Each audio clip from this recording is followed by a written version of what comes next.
Good, it's your boy BJ MrClean Zeuz. I'm here with your girl Tampa, industry's most wanted. Tap in. Gucci Mane, lil' player. Ain't there niggas scared of you bitch niggas from there. You better keep your pipe out on your game, they can't prepare. Cause we gon' take it there, we gon' ride this ain't the fair. We gon' really take it there, yeah. What's going on, man? It's your girl TampaMystic, and we are live on the industry's most wanted podcast. Wanted. Man, we are broadcasting live from the new HQ today. I'm super excited. Shout out to BJ MrClean checking in. What's going on with you, bro? How you doing? Hey, give me some love. Boom. Appreciate you being here. You are the very first interview at our new location, so thank you so much. Yeah, I'm honored, man. You know what I'm saying? You're a part of history officially. That's what's up. But listen, you know, I know you out here doing big things. You're working hard. Give us that official introduction. Break it all the way down. Yeah, so basically, man, I'm just trying to get my little brand off the ground at this point, trying to, focus more on the music aspect of everything, because we also deal in legal marijuana as well. Yeah. So it's basically just on a little promo tour right now, and I'm happy y'all got me in here. But this is what I'm going to have you do, though.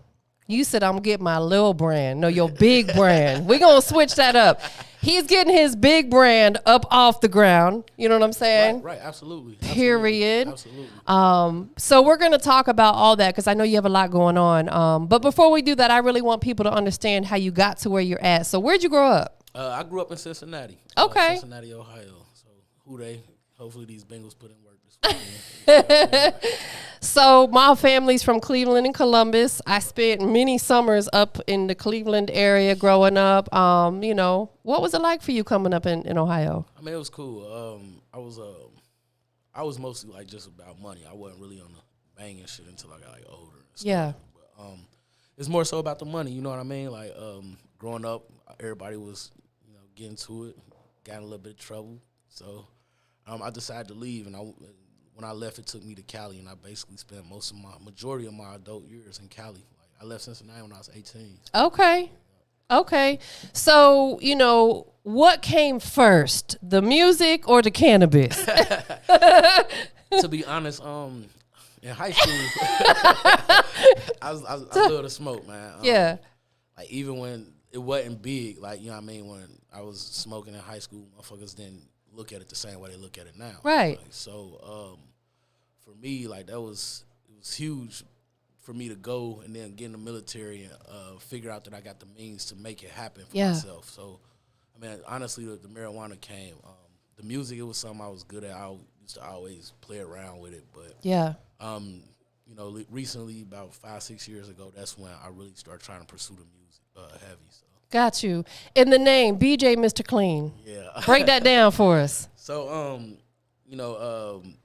got a homie back in the day when I first joined the military and shit. We used to have this little clique of folks like called the Team Misters or something like that. Yeah. So, it's an acronym though. It stands for cool, laid back, energetic ass nigga. I'm glad you broke that down. Yeah. So, and then the Zeus part. Basically, like I said, I was in the military. All my guns is legal, so I'm gonna start with that caveat. But we was out shooting one day, and nigga said it sounded like somebody was knocking on the door. Sounded like somebody was throwing thunder. So that's how that stuck. Like, they start calling me Zeus after that. So what made you decide that the military was the route that you wanted to go? Because coming up out of high school, there's a lot of things you can do. Right. And what branch did you serve in? I served in the Air Force. So, okay. But I deployed with the Army and the Marines a lot though for the first half of my career before I got injured and switched jobs. Yeah. But long story short, I got in trouble. I was gonna go to school on a partial ride for sports, partial for academics. Yeah. And I got caught up doing stuff I ain't had no business doing. So versus going to school when I couldn't do what I wanted to do, how I wanted to do it, I just left. Like a lot of people getting locked up, a lot of people getting killed too. So, yeah. When they started telling names, pointing fingers and stuff, I just got up out of there as fast as I could. So the military was the route. Yeah. There's nothing wrong with that. A lot of people do that. Yeah. They see that they're maybe going in the wrong direction. Things aren't going the way they wanted to. So the military is that outlet for them. Yeah.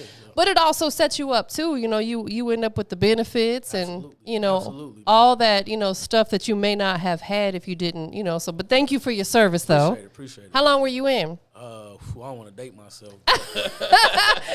You young. Like 7 years. Like, Oh, okay. Yeah. So, did almost 7 years, got out because of basically injuries and stuff.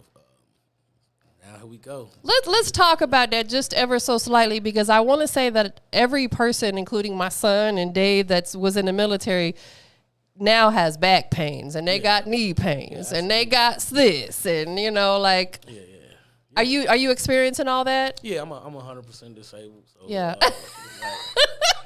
Yo, he over here living life. He 100% got the whole cannabis company popping, doing music. Yeah, but you deserve it though, because you put that work in. Right. But I think you're absolutely right. Everybody who in the military, if you listen to this, I think you should take advantage of them benefits, because you know you put yourself, your life on the line every day for somebody who absolutely wouldn't do the same. Take advantage of it. If you got a cough, go to the doctor. It's free. Might as well.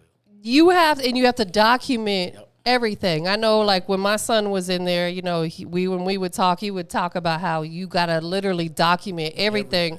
That way, after the fact, you'd be like, yeah, it's on paper. Yeah, absolutely. My medical record, the size of this room. I know that's right. So being in the military, you know, I like to try to really find the good in everything, right? You know, what was the most positive experience that you took out of being in the military? I got multiple great experiences, man. Some of my best friends to this day I met in the military. Yeah. You know what I mean? I got my education through the military, you know what I mean? Met some, great. It taught me how to be corporate America versus just being a street nigga. Like, so, to me, it's probably one of the best decisions I ever made, you know what I mean? And to be honest, I don't think a lot of young black folks is good with finances. I think that was one of the biggest things that I took from it. Yeah. Learning how to survive on my own in the right way. Absolutely, because the thing that they do not teach us in high school is financial literacy. For real. We don't learn that. That's why a lot of people get out and they end up running themselves in debt and this, that, and the third. And, you know, like, I think being in the military provides you a whole lot of structure. Absolutely, man. So I say it was probably one of the best decisions I made, man. So where all did you get to go while you was in the military? Deployments, Afghanistan, Kyrgyzstan, Germany, Spain. That was really local. Yeah. That was really it. So. But I think also too, being able to do that also provide you with what am I trying to say? Like a bigger respect on other cultures. No, that's 100. Like, one thing I can definitely say is it makes you more cultured. Like, yes. Because you respect other people's that was what I was looking at. Indigenous beliefs and stuff like that. Right. Because you're here and, you know, Americans really slick are spoiled. So, hell yeah, boy. Like, you could have something like, put it like this, on one of my deployments, I had to walk probably like 5 minutes just to go piss in the real bathroom. Oh, wow. You know, so, like, that's crazy. Like, yeah, people take a lot of stuff for granted. Exactly. Yeah, they don't have the luxuries that we have here. Oh God. You said it exactly the way I would. And you come back and it probably made you really appreciate and respect just life, period, and all the simple luxury things that we have. Yeah, man. Like, most people don't understand a lot of these second and third world countries. They don't even have water that they can drink out the faucets. They got to get these little tanks that they put on the top of their houses or outside their cribs. That's insane. Water, like, yeah. And that's in a lot of places that you go to just vacation, like, you know what I mean? Like, right. Look at like Greece and Spain and shit like that. Like, same thing. Like, we take a lot for granted. Like, yeah, a lot. No, I can only imagine. You know, my son told me a lot because, you know, he spent time and, you know, like, he was in South Africa and he was like, it's so beautiful there, but it's like, man, it's so like basic for them and they're content. Yep. You know, just happy what they can get. Absolutely. So why did you decide that you didn't want to make a full lifetime career out of it? Just because of my lifestyle, it wasn't conducive to the military no more. Like yeah. I said, I knew what I wanted. I knew what path I wanted to take. That's why I was gonna go to school for biology, for horticulture agriculture because I already knew I wanted to kind of dibble and dabble in growing plants. And Yeah. stuff, so. You got a green thumb? Yeah. Man, we was in school. That was the thing. We ain't trying to keep paying us high expensive prices, so let's find some seeds out the bag and pop them in the bag. And listen, grow your own. I know that's right. Yeah, so, but that was like a big drive for me. So, I always knew, like, so, I guess about 5 years in, I got in a little bit of trouble. Yeah. And they tried to run me through the mud, unfortunately, to make an example of me. When it was all said and done, I ain't really get in trouble. So, but they still wanted me to do my job and save face, and I just couldn't do that. Like, yeah. You know what I mean, like, so that like solidified my decision to go ahead and take that next step. And as soon as I got out, I hit the ground running. So what you gotta do? You gotta hit the ground running, right. You know, because time don't wait on nobody. Right, absolutely, man. Like, and it was just at that time in life, like, you know what I mean, like, at the time I was, you know, in my early 20s, just ready to be done with it. Like, yeah. So, and like I said, at that point, I knew I had the means to do it. Absolutely. So that was the biggest thing, the investment piece. And the Gifted Stoners merch ties all into everything as well. Yeah, we actually trying to make it a bigger, put a bigger emphasis on it, I guess. Yeah. Because I think it's something that kind of signifies what we stand for. Yeah. Break it down for us a little bit, because I see that you got on the logo. We're looking at it right now. Yeah. You got, yeah, there you go. Break it down for us. Like, how did Gifted Stoners become the brand? Shit, to be honest, like, it started way back in what? Man, I wish my homeboy Hicks or Dollars was here. But it really started with my boy Hicks and my boy Darius, man, to be honest. Like, they was just fucking around and like, man, we want to start this brand. Like, we all stoners. I'm like, whatever, cool. Like, then 2 days later, they hit me up like, yeah, we gonna be the Gifted Stoners. I'm like, for what? Like, why? Like, you know what I mean? For what? Like, so we sat down and we had a little collective meeting and we actually came up with the name, and it stuck because, like, we know a lot of people who gifted, who artists, you know, whether it's you write, you do filmmaking, you direct, whatever you do, whatever your artistry is. Like, and more recently, we founded a lot of people who are creative individuals. Yeah. They use that marijuana outlet, whether it's smoking, absolutely, whether it's taking edibles, whether it's doing dabs, whether it's vape, whatever the case. I think we looked at a statistic, and it was like something more than 70% of Americans said that they tried it, and if they had the option to do it on a regular basis, they would. They would. Like, so, I mean, for us, it was an all-encompassing thing. It's a way to be short and sweet. Like, you know, we artists, we're a collective of people, but we also understand the medicinal and the good value of marijuana. You know? There's a lot of good value in it. Yeah. That's my granny now. They tell you. But like, baby, it's for my glaucoma. For my knees. You've been doing music for a while. Right. I know you recently had a project come out called Gucci Man LaFleur. Yeah.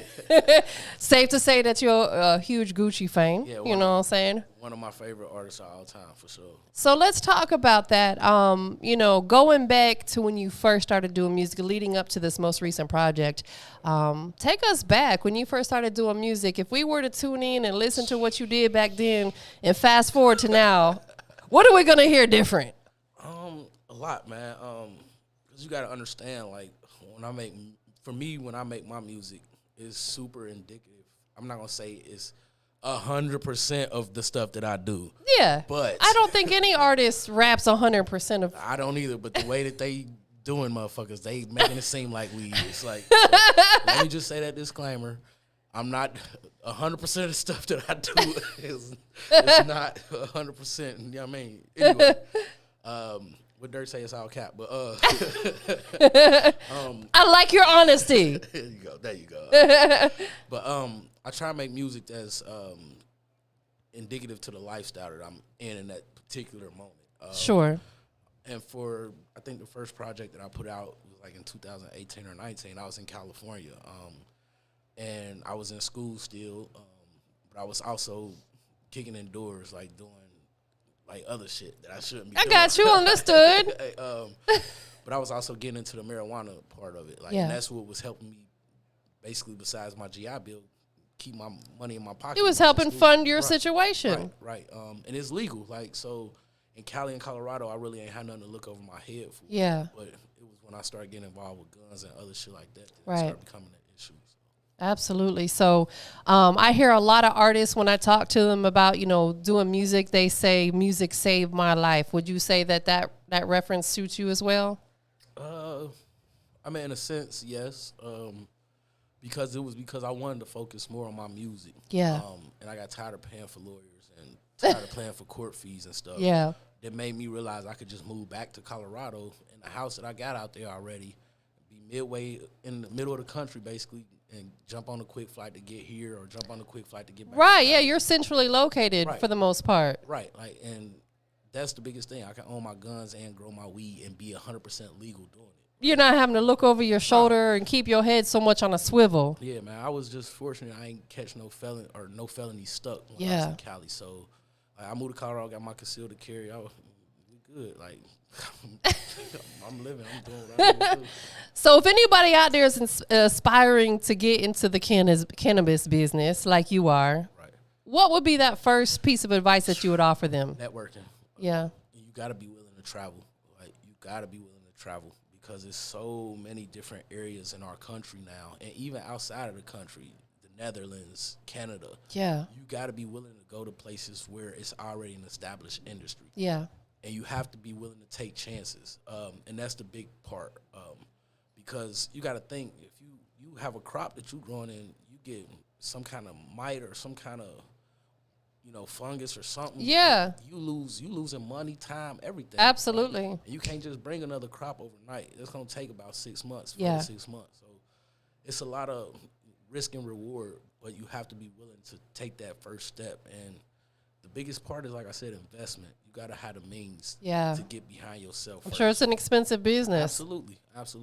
So, making those connections and having the right means behind yourself first to show everybody else that you can and you are willing to make those sacrifices for yourself. Yeah. It's huge. So how long you been in the business? We'll say like professionally. 2000 what? When did I sold my first friend to an artist back in 2019. Okay. So, yeah. All right. So since 2019, and you at that time is when you or before that started developing your own strands? Yeah, because like I said, we used to just mess around and grow. Yeah. But I ran into this dude named Chris up in Lompoc when I used to live in California, man. And he just had his shit sitting everywhere. I ain't gonna cap to you, but he had this little, almost like a little clubhouse thing right on the outside of town. Like, and he was like, I was in a bike club and he was big on bikes, so that's kind of what. I went in there and he just threw me like 5. I was like, yeah, bro, whatever. Get busy. He's like, yeah, you want to learn how to grow? Come over here. Yeah. I'm like, I'm already getting ready to go to school for it and shit. So I'm like, fuck it, yeah, I come over here. Like, he liked my music, so he started getting me into that. And that was kind of like, for real, like being up in that area, the causation of everything. Yeah. Because I started linking up with different local artists, and then I also started linking up with people who was growing for the dispensaries. Right.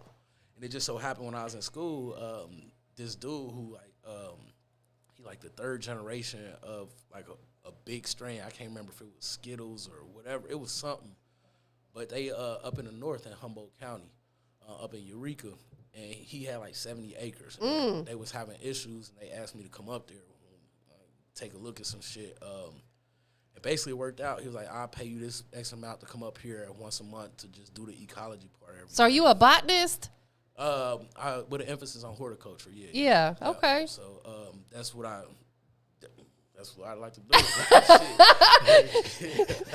Pulling out the fancy names.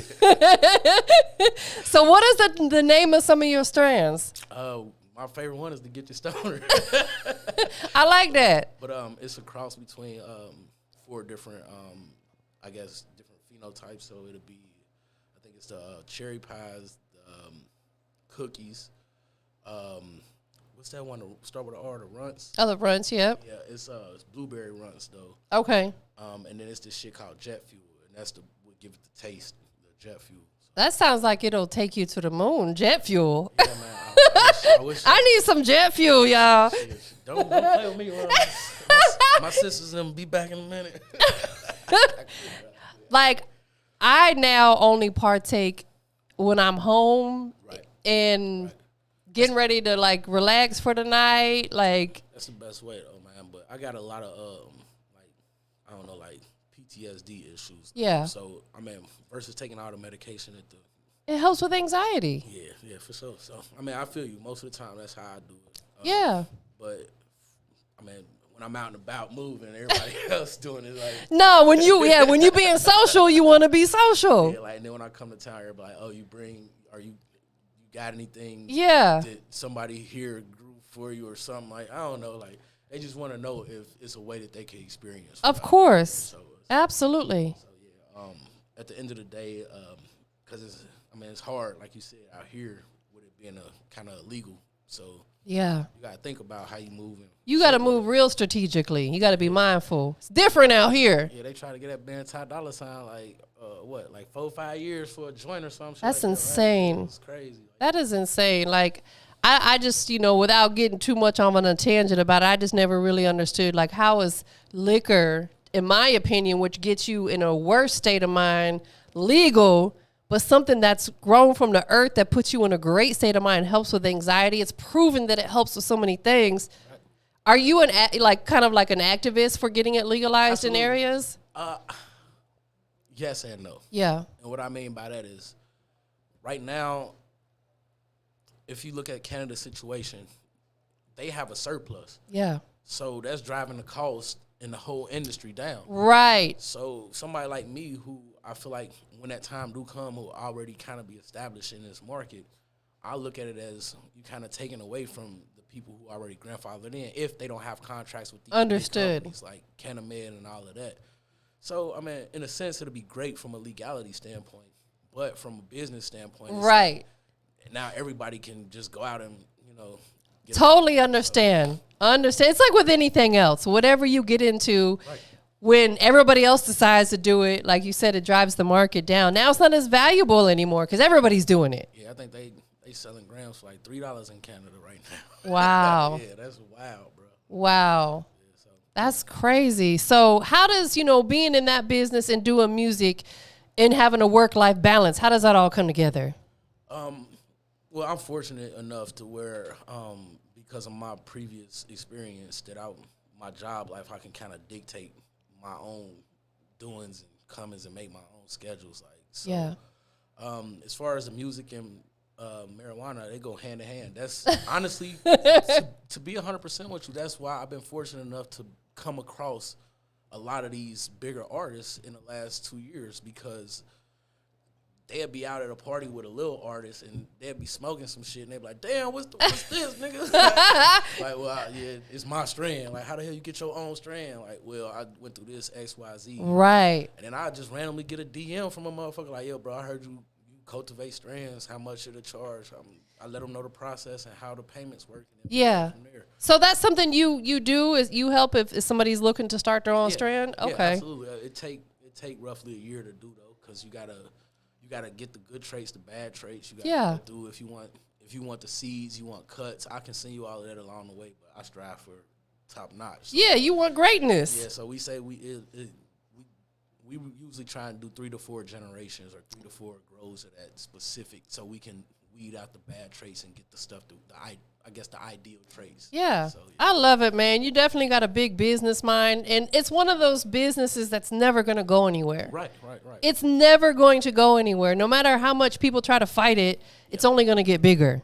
Absolutely, and that's the thing, like, because they're exploring all kind of new avenues. Absolutely. If you think about it, 10 years ago, people weren't using CBD. Right. Now look. Delta 8 is a big thing now. Yep, and that's Delta 8, Delta 9, Delta 10. Yep, There's, people are finding ways to be able to legally, because I ain't gonna lie, this is a quick plug. Shout out to the Graham Co.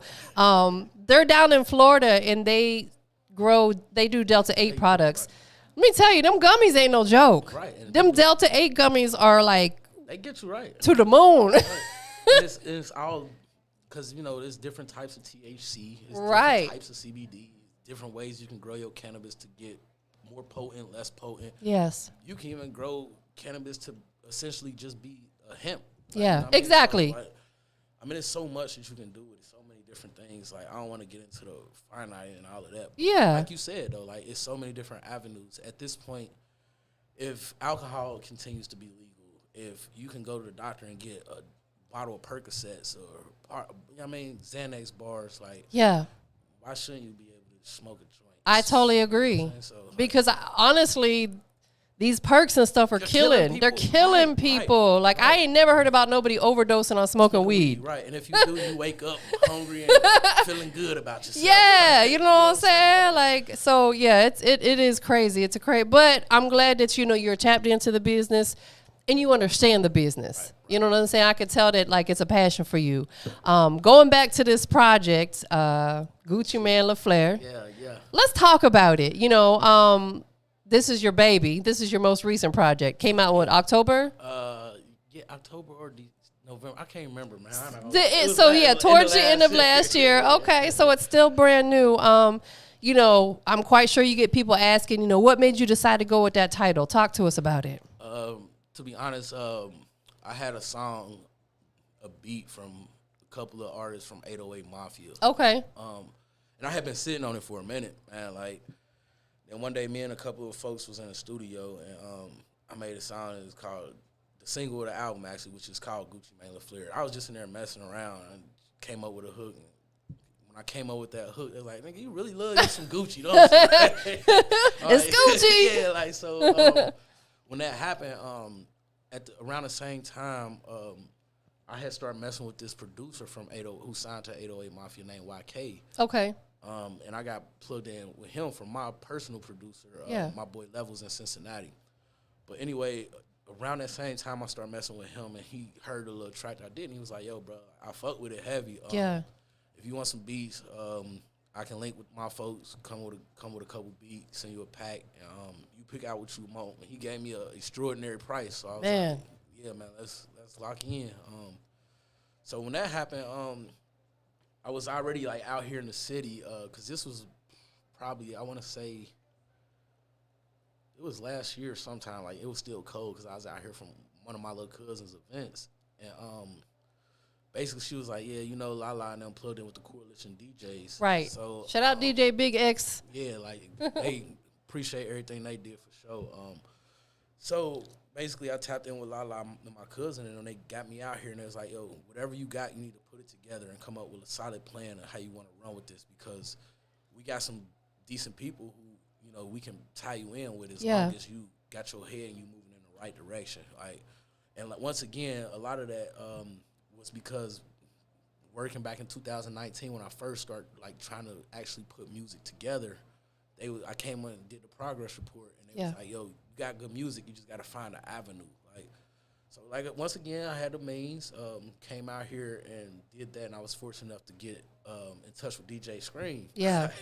Which was wild, man. And he showed so much love, like tremendous love. Like, he's a humble dude. Like, for real, for me to be just an up and coming artist with no name, he did exactly what he said he was gonna do. Yeah. Like, so. That's why he's relevant so many years later. Right. Is because he stands on his word. Right. So putting all of that together, it was an encompassing thing, and I knew a lot of this networking that I was doing was in the South. Yeah. The single was already called Gucci Mane LaFleur. A lot of the beats was coming from people from Memphis and Carolina. Had that down south sound. So I was like, fuck it. Like, Gucci my favorite artist. If I name it this, motherfuckers gonna probably listen to it off the strength of the name. You know what I mean? So I did it, and to be honest, it's one of my most successful projects right now. I think right now, Apple, I'm at like 400,000 streams. On Spotify, I'm at like 700. So it's definitely. It's doing numbers. It's doing what it's supposed to do. Right, I'm excited. So, I'm fortunate. God bless. That is amazing. So let me ask you this. Gucci Mane is one of your faves. Right. What if 1017 said they wanted to sign you?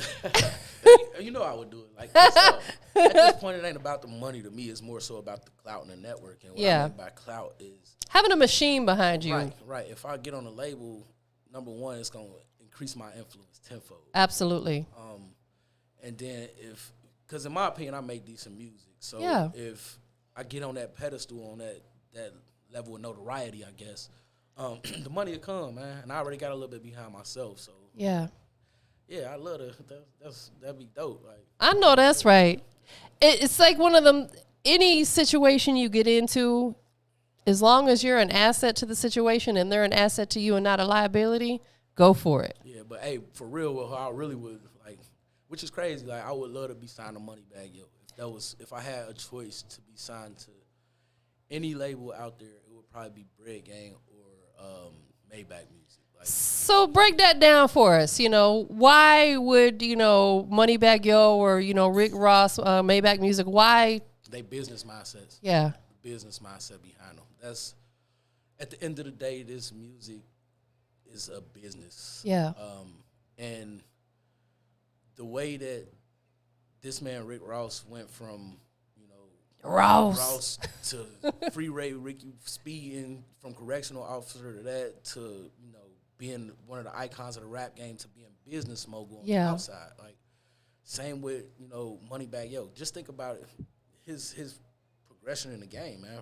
5 years ago, who really was? I interviewed him before anybody knew who he was. Right. He sat across from me and and that's what I'm saying. Like, and that was probably like 5, 6, 7 years ago. That was it was when I moved here, so it was probably about maybe 6 or 7 years ago. Right, and that's what I'm saying. Like, he, from that time frame to right now, the level of superstardom, business mindset, he went from Moneybagg Yo to Moneybagg Joe to freaking getting Bread Gang off the ground. Now he got some of the most successful artists on his. Absolutely. He just signed another artist too. Yeah, like I follow them closely, man. Yeah. You have to. People that you aspire to, either be around or be like, you have to tap in and tune in. There's nothing wrong with that. Yeah. It's not saying you're trying to be that person, but you aspire to do what they do because of their business mindset and their mentality. Yeah, and that's one thing I would tell like younger individuals. Like, just because you seek to follow in somebody's footsteps don't make you a copycat. Absolutely not. Because if it wasn't for Wayne, it wouldn't be no Drake. You know what I mean? If it wasn't for Master P and them, it wouldn't be no Baby and Hot Boy. Right, absolutely. So, like, you got to think about there's levels to this shit. For real. There is definitely levels to this shit. And one thing is research, man. Like, how I'm tapped in, like, using networking is the biggest thing. Instagram. Like, don't be scared to say no to or get told no, man. Like, because a lot of artists like, oh, they'll never respond to me because I'm so little. Like, you never know, man. You have to shoot your shot. Have that money ready. Like, you have to shoot your shot. That's definitely something I learned because relationships will put you in places that money cannot. Absolutely. So you have to build those solid relationships, and a lot of it comes from just shooting your shot. What's the worst that could happen? Either they don't respond or they tell you no. Right. Cool. Right. Move on. Absolutely. Like. That's what I'm saying, man. You hit it right on the nose. Like, I don't need to say nothing else about it. Period. Straight like that. One of the main words that we are going to hear from the time we're born until the time we die is the word no. Yep. No, you can't do this. No, don't do that. No, don't touch that. No. It's cool. It's what we do with the yeses that count. Yeah, man. Like, period. For sure, man. That's one thing a lot of people don't understand. It's levels, man. Like, and know what you want to get out of something before you go into it. A lot of people just think rapping is simply going to the studio, making music, putting it out. No, that's just a small portion of it. Like, it's so much to go into it. Like I said, I follow Rick Ross and Moneybagg Yo. Like, I follow a lot of other platforms as well, like the Industry's Most Wanted. Yeah. I came to get in contact with you through Instagram. Industry's Most Straight like that. Wanted. It is. Feel me? Network. Follow all these platforms. Don't let your pride get ahead of you. Man, bro, that's like a major strong statement. Do not let that pride get in the way. Right. Because pride will block your blessings. I promise you that. Hell yeah. You said it exactly. Man, big facts. So listen, tell everybody, where the project is available. You said it a minute ago. Where is it available? Yeah, so you can find it on any major platform, Apple, Spotify, Deezer, Tidal. If it's out there, it's on there. So I encourage y'all to go listen to it. I got some other stuff that I'm actually in the process of preparing the final stages of. So that's gonna be hosted by DJ Charisma from the West Coast. Yeah. Oh, okay, dope. She out there doing it big. Yeah. So it's gonna be a big West Coast vibe. I'm tapped in with the what's they called, the Stone Gorilla boys in LA. The Gorilla the Stone Boys. I can't remember. Sorry for fucking our names up. But they some real niggas though, bro. Like they active as hell. That's dope. They talking how they live it, like not in the literal sense, but you know what I mean. They moving and shaking, like so. Sounds like you definitely have connected with the right people. Yeah, definitely. And that's so important. You know, a pivotal part of you taking what you're doing to the next level is connecting with the right people. Right, absolutely. Most definitely.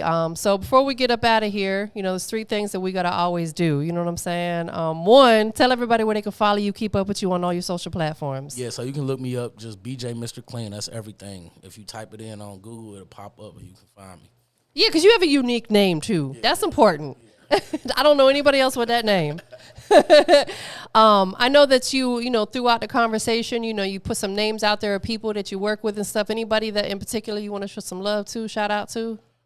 Shit, yeah, everybody behind the Gifted Stoner brand for real. My cousin Boss Brit, DJ XL, Lala, The Progress Report, DJ Scream, man. The list go on. Everybody who been a part of helping me get to this little point that I'm at right now, because we only growing, like, so. Absolutely. Thank you. Vertebrae, shout them out to the clothing line. They a big influence. That's like little cuz too. So that's what's up. Too. So Boss Brit is your cousin? Yeah. Okay, dope. That's why you're so tied in with the Progress Report. Yeah, like they've been showing me love for a while. So that's dope. Shout out to the Progress Report. I love those ladies. Yeah, they doing big things, man. Definitely y'all should tap in. And No Homo show too. That's funny as hell. Y'all look at that shit too. Last but not least, you know, we are live on the Industry's Most Wanted podcast. Hey, BJ MrClean on the check-in. I need you to let the whole world know what makes you the Industry's Most Wanted. Let's do it one more time. Most Wanted. Yeah, but shit, you ain't gonna never find another person as versatile as me. Business savvy, I don't think. What I mean by that is I figured out a way to bring marijuana and music together and make it work for me. Yeah. So Mary Jane. Yeah. And I think I'm a real good writer too, man. So if y'all anybody need any hooks or anything, go ahead and tap that email link on the IG. I'll at your boy. He got you. Listen, bro, it was a pleasure. Give me some more love. Thank you. Thank you one more time. You know, again, you were my first interview at the new spot, so you're officially a part of Industry's Most Wanted history. Yeah, I hope in 5-6 years you can tell these motherfuckers like I sat across from him. Exactly, like I did with Moneybag Yo. So exactly. Dope, man. Straight like that. We up out of here, y'all. Y'all be safe. Real nigga. Tell them run it up. And I ain't talking J-Lo when I say can't get enough. Them boys some hoes and they know it, I can see it.